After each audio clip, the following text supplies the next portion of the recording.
Pessoal, boa tarde. Tudo tranquilo com vocês? Hoje o nosso tempo é extremamente curto, né? É mais para dar uma orientação para vocês aí com relação à prova de amanhã, com relação à geopolítica, certo? Pessoal, é importante a gente falar o seguinte, né? Nós já discutimos muitas coisas aqui, né? Já tivemos discussões muito densas aqui sobre uma matéria. E o que é importante vocês pensarem é o seguinte: a geopolítica, ela trabalha com, na verdade, três vertentes. O que a gente chama de aspectos populacionais, vocês lembram disso, né? Que é a questão populacional. O aspecto relacionado à urbanização, tudo isso com relação ao Brasil. E também um aspecto relacionado à economia internacional, ou simplesmente a questão econômica, tá? Muitas coisas que nós discutimos nas nossas aulas, inclusive eu lembrei muito de vocês aí, né, quando a gente estava falando muito sobre a questão ambiental, vocês lembram? E, infelizmente, aconteceu aquela triste tragédia ali, com relação ao Brumadinho. Nós discutimos muito sobre essa questão ambiental, como que as coisas são feitas, né? E isso tem a ver com o quê? Com a questão econômica, né? Então, por exemplo, eu imagino que a questão geopolítica, nós temos que trabalhar os conceitos populacionais. Vocês lembram que eu falei com vocês? População economicamente ativa, população, né, não economicamente ativa. Tudo isso, existe uma grande possibilidade de ser cobrado de vocês. Mas eu tenho a simples questão aqui. Nós não podemos trabalhar a questão populacional sem lembrar dos processos migratórios, né? Eu vou bater nessa tecla com vocês, tá? Porque alguma coisa me diz que o processo migratório relacionado a esse aspecto populacional vai cair para vocês em prova, tá? Questões migratórias internas e questões migratórias também externas. A gente chama de estrangeiros, né? Venezuelanos, bolivianos e haitianos. Guarda essas três etnias, tá? Vocês vão lembrar de mim amanhã, eu tenho certeza disso. Venezuelano, fugindo muito dessa questão da ditadura na Venezuela, né, entrando lá por Pacaraima, no extremo norte do Brasil, lá no estado de Roraima, né? A questão dos bolivianos, entrando principalmente pelo Acre, tá? E também pela região de Mato Grosso, nos municípios que nós chamamos de transfronteiriças, né? E também relacionadas às questões, né, dos haitianos que entram aqui por meio dos coiotes, que inclusive a Polícia Rodoviária Federal, eles atuam muito em cima disso, que são aqueles traficantes que recebem para poder permitir o processo migratório de forma clandestina no Brasil, tá? E os haitianos sofrem muito com isso aí, porque em média é R$5.000 que eles gastam para ter essa presença do coiote, facilitando a entrada deles aqui no território brasileiro. Então, quando a gente fala esse processo migratório aqui, populacional, tomem muito cuidado com essas questões, tá? Porque envolve fronteira, envolve Polícia Federal, né? Então, seria algo vinculado à geopolítica muito direcionado ao que vocês, espero, né, que todos aqui, né, vão trabalhar com isso aí, né? Todos não tem jeito, porque não tem vaga para todo mundo, mas espero que, né, grande maioria aqui estejam lá. Muito bem. A urbanização. Vocês lembram que eu falei com vocês alguns conceitos de urbanização, né? Região metropolitana. Também falei com vocês de migrações inter e intra-regionais, que tem a ver também com o processo de urbanização, né? Por quê? Quando a gente fala, por exemplo, de um processo de urbanização, o que é isso aqui? Vocês lembram que eu falei com vocês que está vinculado a um desenvolvimento horizontal das cidades? Que é quando eu tenho um processo de espaço contínuo de crescimento das cidades? Lembrando, né, que é diferente eu falar urbanização e urbano. Vocês lembram qual que é a diferença? Urbanização, o espaço ele é contínuo. Urbano, o espaço é descontínuo. O que significa isso? Grandes cidades, como por exemplo São Paulo, Rio de Janeiro, próprio Belo Horizonte, são cidades extremamente urbanizadas. Ou seja, o desenvolvimento horizontal delas não permite que eu tenha espaços vazios de uma cidade para outra, por exemplo, né? Que também nós podemos chamar de processo de conurbação, tá? Que é quando eu tenho a união de municípios sem a delimitação de fronteiras visíveis, tá? Então, no caso aí, isso é o que a gente chama de urbanização. Urbano é quando eu tenho aglomerados urbanos, porém eles são separados por regiões de sítio. E lembrando que sítio tem a ver com a topografia. Então, é quando eu tenho um espaço urbano aqui, outro espaço aqui, e entre eles eu tenho um espaço vazio. Isso é o que eu chamo de urbano. Então, quer dizer, eu tenho uma aglomeração urbana aqui e outra aqui, ó. Mas elas não são unidas pelo processo de conurbação. Tá? Então, o que eu posso dizer é o seguinte: é muito comum, geralmente, quando cai provas relacionadas à urbanização, alguns termos, por exemplo, megalópole. O Brasil tem uma megalópole? Não. O Brasil ele tem um projeto de megalópole, que seria o quê? A união de duas ou mais cidades globais. E essa união tem tudo a ver com o processo de urbanização. Ou seja, eu teria a união de Rio de Janeiro com São Paulo, por exemplo. Tá? E essa união tem a ver com os fluxos trocados entre essas cidades. Que fluxos são esses? Demográficos, mercadorias, né, telecomunicações, transporte. Tá? Diferentemente do que nós temos já internacionalmente falando. Boston, nos Estados Unidos, né, região de Tóquio, a região de Londres até o norte da Itália. Então, quer dizer, isso são megalópolis. No Brasil, nós temos projeto ainda de megalópole e, claro, as duas cidades globais que nós temos, Rio de Janeiro e São Paulo. Lembrando que São Paulo é pelo aspecto econômico, né? Ou seja, é o que a gente chama da capital econômica do país, né? Que sem ali você não tem como se diz, né? O fluxo de capital. Tá? E o Rio de Janeiro muito voltado para a questão turística. Principalmente. E lembrando que eu falei com vocês que quando a gente fala de urbanização, a gente também fala de rede urbana.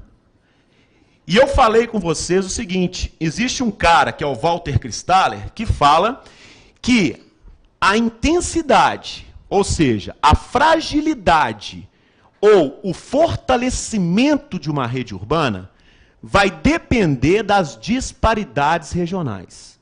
Ou seja, quanto maior a desigualdade eu tenho entre as regiões brasileiras, mais fraca será a minha rede urbana. Então a tendência, né, de uma rede urbana bem estabelecida, bem forte, bem, né, articulada, é quando eu tenho desigualdades menores entre as regiões. Então, no caso do Brasil, nós temos uma rede urbana extremamente fragilizada. Por quê? Quando a gente pega a região norte, região centro-oeste, são chamados de vazios demográficos. Né? Então, quer dizer, lembrando que uma rede urbana, ela se dá por meio de fluxos. Correto? E esses fluxos também são demográficos. Na verdade, é o fluxo populacional que vai definir muitas coisas.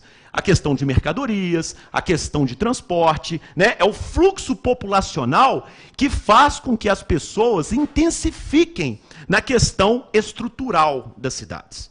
Então, quanto maior a aglomeração de pessoas, maior infraestrutura eu terei, né? Para atender essa demanda.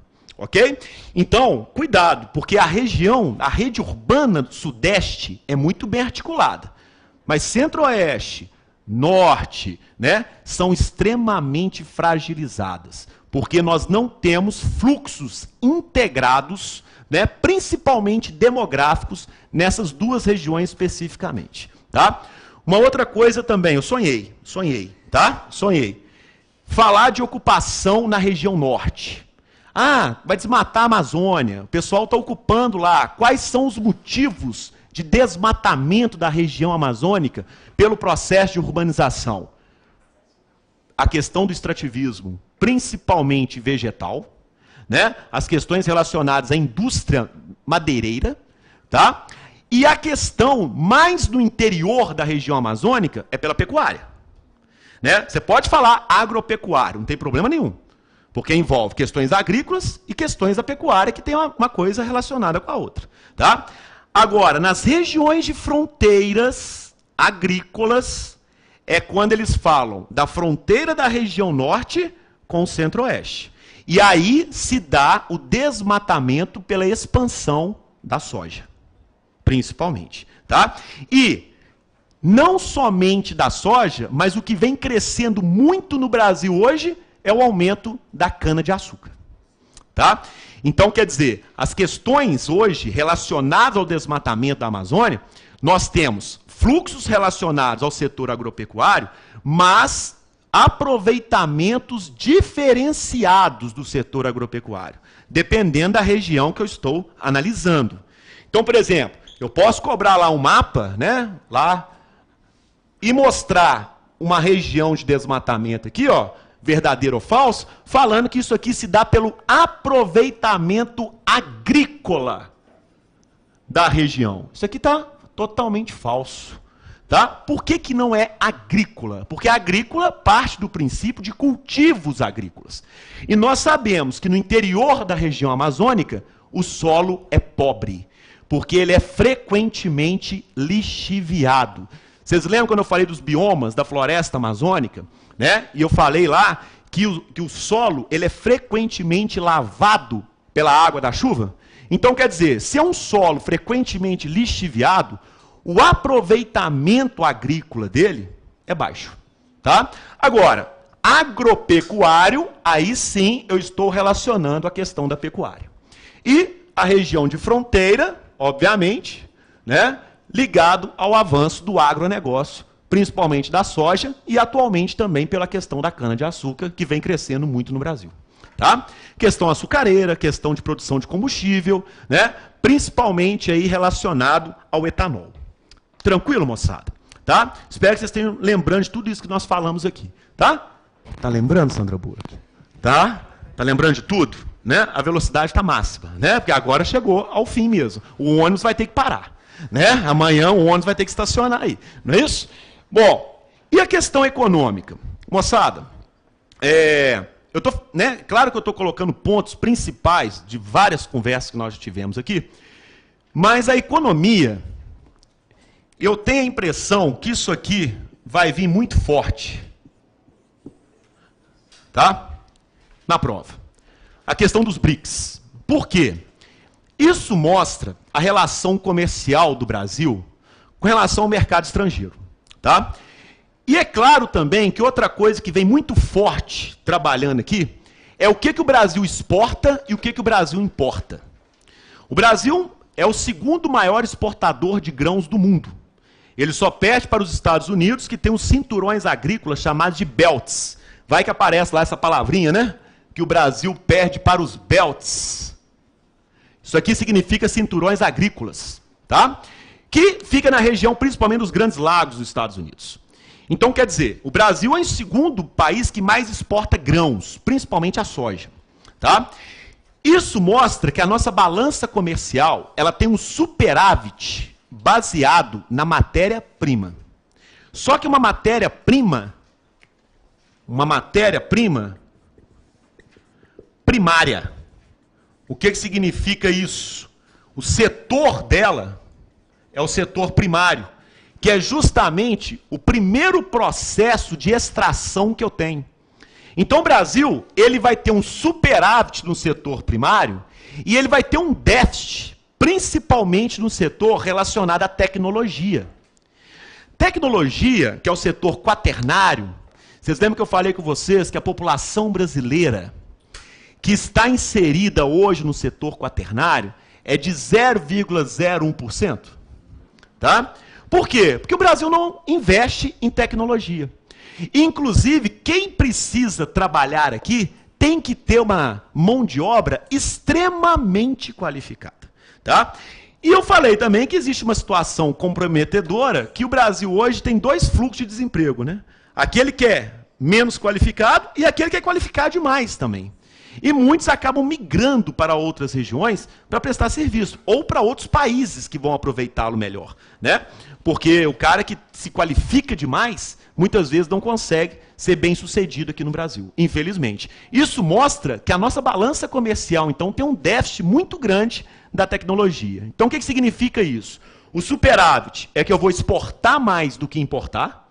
Então, isso acontece com o setor primário no Brasil. E o déficit vai acontecer com uma importação maior que a exportação. Se eu compro mais e vendo menos, eu tenho um déficit. Tá? Então, aonde que o Brasil tem um déficit? Na tecnologia. Aonde que ele tem um superávit? No setor primário. Beleza? Eu estava falando justamente dessa galera aqui, dos BRICS. Brasil, Rússia, Índia, China e África do Sul. Tá? Por que eu acho que isso pode comprometer, né, muito essas questões internacionais na prova? Porque é o seguinte, o Brasil ele mantém uma relação comercial, principalmente com a China, né, que é hoje uma das grandes potências econômicas do mundo. Tá certo? E aonde nós temos o maior mercado consumidor do mundo pelo seu aspecto populacional, acima de 1 bilhão de habitantes. Certo? Então, o que acontece hoje? O Brasil ele tem uma grande relação com a China, mas, ao mesmo tempo, ele tem também uma preocupação com a presença chinesa em território brasileiro, que é a questão dos dumpings, né? Que é quando nós temos a entrada de empresas chinesas aqui, que começam a vender muito mais barato do que as empresas que apresentam as suas montadoras aqui, e que a gente tem que tomar um cuidado muito grande, porque não são empresas nacionais, né? São empresas multinacionais que mantêm as suas montadoras aqui, tá certo? Que é no caso da Volkswagen, que é a questão da Ford, e por aí vai, né? A Fiat. Só que o que acontece? Se, de repente, esse público, essa mercadoria chinesa, ela começa a penetrar no país, ela começa, então, a quebrar essas outras empresas. Porque o preço, né, da mercadoria chinesa vai ser vendido muito mais barato do que se você estiver comprando um carro, por exemplo, que é fabricado aqui no Brasil, de uma dessas multinacionais. Né? Então, quando isso acontece, a China domina sozinho o mercado. E isso é o que a gente chama de dumping. Né? Então, quer dizer, o Brasil tem uma preocupação muito grande. Ao mesmo tempo que o Brasil também vem exportando tecnologia para a China. Pode acreditar. Né? Os aviões da Embraer, principalmente relacionado à Embraer, que vem numa discussão muito grande com a questão da Boeing. Né? Porque a Embraer ela tem uma característica marcante por ser brasileira. E está exportando tecnologia, principalmente para os chineses. Mas a relação comercial do Brasil com a China tem os seus prós e contras. Por exemplo, eu exporto avião, mas compro seda. Então, quer dizer, né, eu tenho que saber o que eu vou fazer com essa seda para não criar um mercado competitivo aqui dentro do Brasil com as nossas indústrias têxteis. Igual eu dei o exemplo para vocês, né, que o Brasil, tudo que é importado, o brasileiro adora. Né? A qualidade pode ser pior, mas é importado. Então eu prefiro ter uma seda chinesa do que ter uma seda, né, de Gramado. Né? A minha seda é chinesa. Mal sabe ela que às vezes o produto é inferior àquele. Tá? Mas é importado. Então o brasileiro vai lá e compra a seda chinesa, deixa de comprar a seda brasileira e começa a quebrar as indústrias têxteis no Brasil, enfraquecendo a economia. Né? Questões relacionadas à crise econômica no Brasil. Quando a gente fala crise econômica no Brasil, não é só no Brasil, não. Né? Hoje nós temos uma economia extremamente globalizada. Tá? E essa globalização ela vem muito por causa daquele processo histórico que eu falei com vocês, da questão do capitalismo. Né? Que foi ilustrado na figura dos Estados Unidos desde a época lá, antes da Guerra Fria. Vocês lembram da conferência de Bretton Woods, né? Quando foi criado o Banco Internacional, quando foi criado o Fundo Monetário Internacional, e que acabou ligando todas essas economias? Então, quer dizer, hoje nós temos uma economia globalizada. Mas eu também falei com vocês que tem um termo novo surgindo, que é a glocalização. Né? E esse termo vem ganhando cada dia mais espaço na mídia. Por quê? É uma globalização respeitando as questões culturais. Né? Respeitando, vamos colocar entre aspas, porque não é um respeito tão grande assim não, mas são respeitos destinados a alguns povos, a algumas culturas, como por exemplo na Índia, né? Que lá o McDonald's lá faz o hambúrguer de soja porque a vaca é sagrada lá para eles. Tá certo? Então, quer dizer, nós temos alguns termos que vêm surgindo na economia que merecem o nosso cuidado. Né? A globalização, ela vem muito da questão econômica, tá? Mas já é um processo que já vem acontecendo há mais tempo. E o processo de globalização se dá basicamente pela questão econômica, mas principalmente pela questão cultural. Tá? Então a globalização ela vem E dentro desse processo de globalização, você pode ter uma glocalização, que é quando pontualmente eu respeito algumas questões étnicas, tá? Respeitando uma determinada cultura, um determinado povo. Tá certo? Então, são 3 elementos que eu acho assim, quando se fala em geopolítica, vocês têm que estar atentos. As questões populacionais e o comportamento populacional, e o comportamento se dá por processos migratórios. Todo mundo que migra, migra em busca de algo melhor. Não é? Alguém migra em busca de algo pior? Né? Por exemplo, minha querida, você troca de namorado. Você vai querer um pior que você já tem? Não. Se você migrou, é porque você quer algo melhor. Não é verdade? Pode não ser. Você vai descobrir depois. Né? Aí você faz uma migração de retorno. Tá? Que, inclusive, quando a gente fala de migração interna no Brasil, hoje está aumentando o fluxo consideravelmente daquelas pessoas que migraram do Nordeste para o Sudeste, não foram bem-sucedidos aqui e agora estão retornando principalmente para o Nordeste. É muito comum cair para vocês um mapa lá, ó, mostrando, né, um fluxo muito grande aqui, ó, do Sudeste para o Nordeste e perguntar que tipo de processo migratório é esse no Brasil hoje. É a migração de retorno. É o cara que veio para cá, principalmente lá nas décadas de 50, 60, quando nós tivemos o êxodo rural, que depois, né, de não ser bem sucedido aí, acabou retornando para o Nordeste, que foi a sua cidade de origem.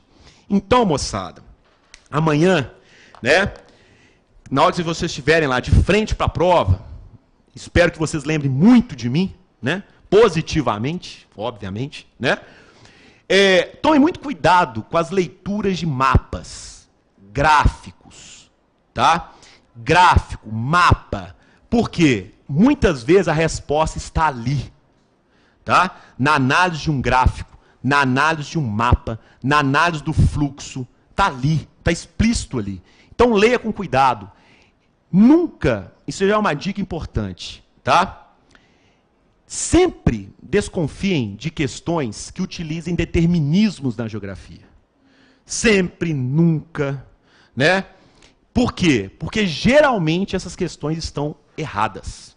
Porque na geografia, principalmente a geografia humana, que é a geopolítica, não existe soberania, não existe absolutismo, né? Existe o relativismo. Depende, né? Eu vou relativizar algumas situações para ver se elas são cabíveis aqui ou não. Então, quer dizer, né, na hora que você estiver lendo a questão, vê isso. Né? Ela nunca, sempre, já desconfia. Né? Você vai ler o contexto, você vai ler o resto.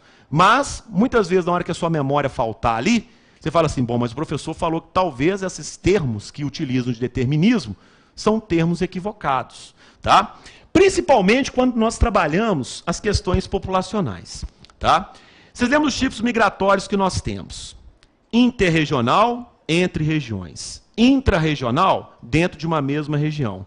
Só que vocês lembram que eu falei com vocês que a escala de região é relativa? Depende o que eu estou considerando como sendo uma região. Então, na hora que vocês estiverem lendo lá, está falando de algum processo migratório, observe o que a questão está chamando de região. Né? Se aquilo é algo, né, que você pode considerar como sendo verdadeiro ou não. Tá? Outra coisa que é muito comum também, alguns termos mais técnicos, que o CESP adora cobrar. Periferias materialmente esquálidas, são favelas. Né?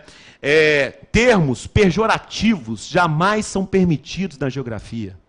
Que gera discriminação, que gera questões étnicas, raciais. Né? Uma vez eu vi uma questão muito polêmica do CESP falando o seguinte, que na verdade não existe raça entre humanos. Ou melhor, não existe a diversidade de raça entre os humanos. A diversidade que nós temos é étnica. Porque a raça é uma só, é a raça humana. Entendeu? Então, quer dizer, nós temos que tomar muito cuidado com esses termos. E vocês vão fazer uma prova extremamente polida, uma prova destinada ao ensino superior. Né? Então, alguns conhecimentos são construídos ao longo da vida de vocês como, né, formados e como profissionais que vocês são. Então, quer dizer, tomar muito cuidado com isso. Rede urbana, eu acho que está muito tranquilo para vocês. Né? Eu acho que dentro da rede urbana é a teoria dos lugares centrais de Walter Cristalli, que sempre uma rede urbana ela vai se desenvolver no primeiro momento de um lugar central.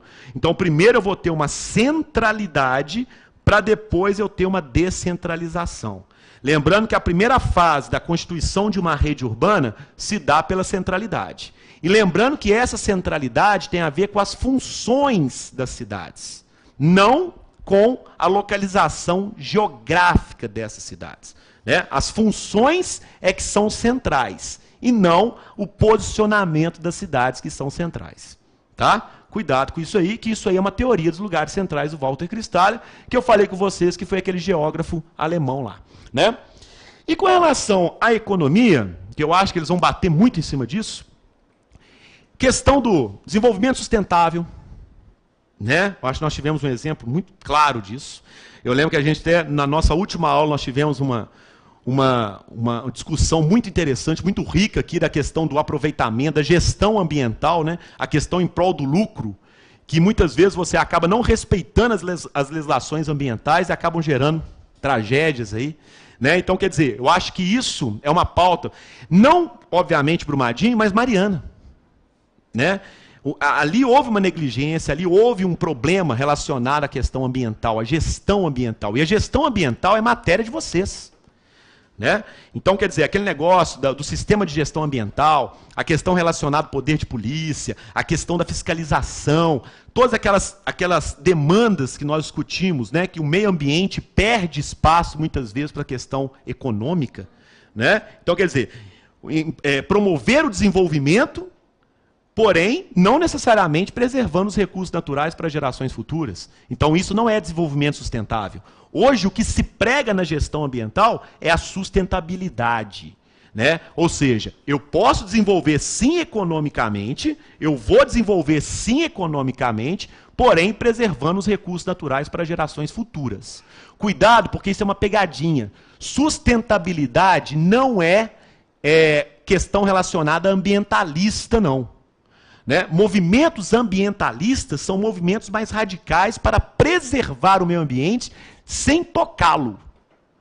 É uma preservação que a gente chama de 100%. Vocês lembram que eu falei que o meio ambiente é dividido em 3 conceitos?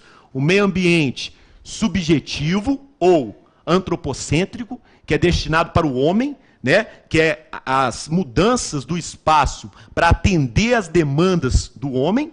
Nós temos o meio ambiente objetivo ou biológico, que é aquele que realmente vai preservar o meio ambiente, o tornando intocado, e aí ele pode ser um parque, né, diferente de uma reserva, porque parque ecológico é patrimônio e tem que ser preservado, apesar de não necessariamente ser obedecido isso, né, mas a reserva ela pode ser utilizada futuramente. Né? Então, quer dizer, nós temos formas de gerir esse meio ambiente aí. Tá? E eu imagino que Mariana vai estar presente lá na prova de vocês. Pelo menos alguma coisa relacionada a essa questão da gestão ambiental. Né? E desconfiem, não necessariamente essas pessoas obedecem às legislações ambientais previstas. Né?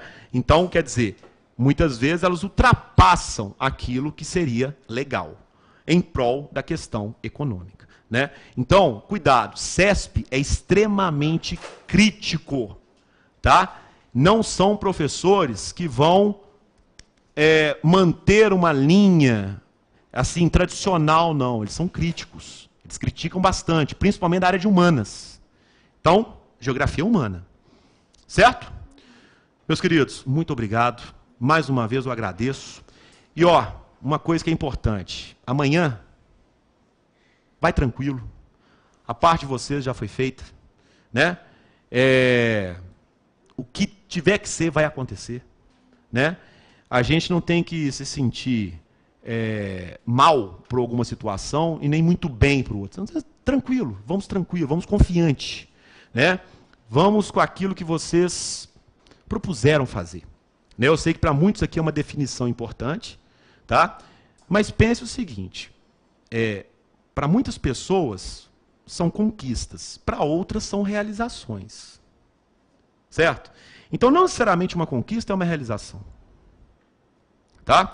Então, são conquistas que podem aparecer para vocês, são possibilidades que podem aparecer para vocês, e essa é uma das possibilidades. Certo? Não é a única. Então, amanhã, não trabalhem o pensamento de vocês como sendo a única. Trabalhe como sendo uma das opções para vocês. Tá? E a gente ganha pela persistência. Tá? Nós aqui que trabalhamos com concurso, nós já passamos por diversas vezes por concurso e não fomos aprovados. Da mesma forma que nós já fomos aprovados também. Né? Pense que, independente do resultado, você vai continuar sendo você. Certo? Então, mais uma vez, um prazer imenso revê-los. Estava com saudades, tá? Dessas pessoas. Olha, Gracinha lá do interior, eu lembro de você, né?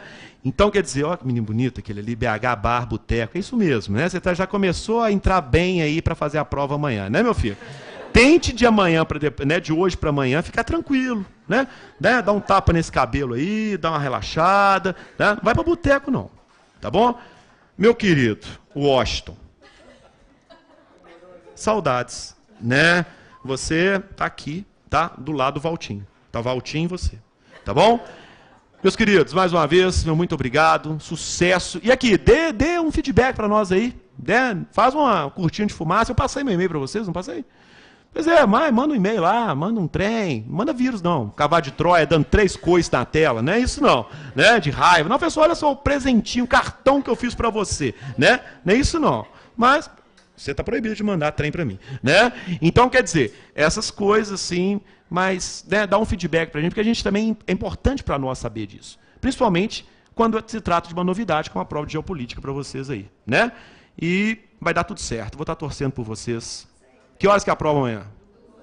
2 horas. Vou estar lá, focado, pensando em vocês. Viu? Hã? Acender uma vela. Só se for, né? 7 dias, 7 noites. Vou colocar numa borra de café, né? Eu já matei 3 pombos. A gente vai fazer um trabalho ali, né? Então, quer dizer, pode ficar tranquilo que amanhã, né? Nós vamos fazer né, um negócio bem caprichado. Meus queridos, um beijo grande. Valeu.